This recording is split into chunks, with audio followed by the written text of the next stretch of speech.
Hi, everybody. It's Christine.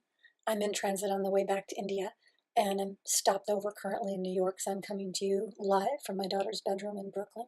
It's been a hell of a couple of weeks. So many crazy things going on in the government, and I noticed so many people who weren't active before, who weren't really thinking about justice in the way that we're thinking about it now, maybe because their civil liberties and the rule of law were presumed to be a given, who are really waking up to this opportunity to have a voice, to preserve what we have. Yet I know that I don't want my protests or lobbying or civil disobediences to be based on random things or to be arbitrary. I want to have some guidelines like what is a just law? What is an unjust law? What is something that's worth standing up for? So I went back and I did some reading, that's me. Read Augustine and Tolstoy and Gandhi and King and all the relevant things. And 201, they say that when a man-made law conflicts with God's law or the natural law or the moral law, that we have an obligation to stand up and protest and participate in the revision of that. But they don't give a lot of practical guidelines for what that means. So I have 4 suggestions that I'd love your commentary on. Question number 1, probably the most obvious one. Does this law unfairly apply to one group over the other? This is also called the random birth test.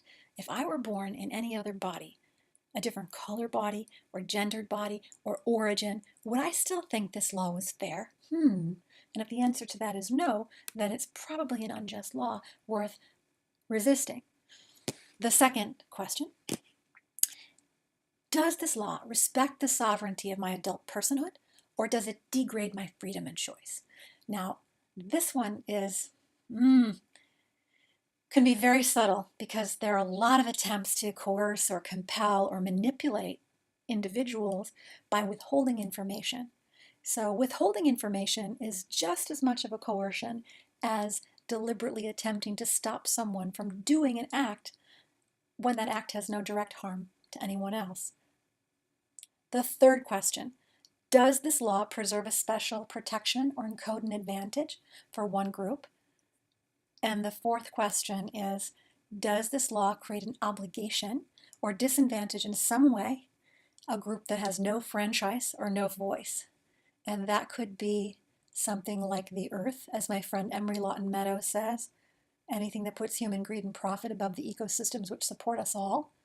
Other people say the animals who have no voice, and still others, including probably the one that gets me riled up the most, is when we encode laws that put our children and grandchildren and those yet to come stuck with the cleanup or the payment for the decisions that we're making.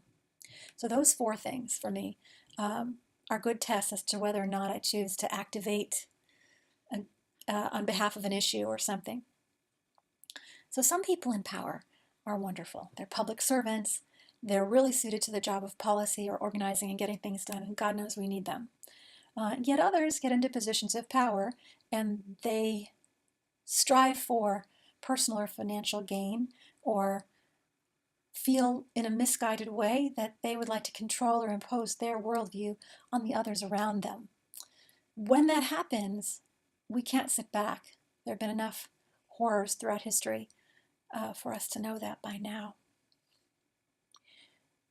As you might guess, my belief is that most unjust laws are anchored in a worldview of separation and division that I'm all about trying to rethink.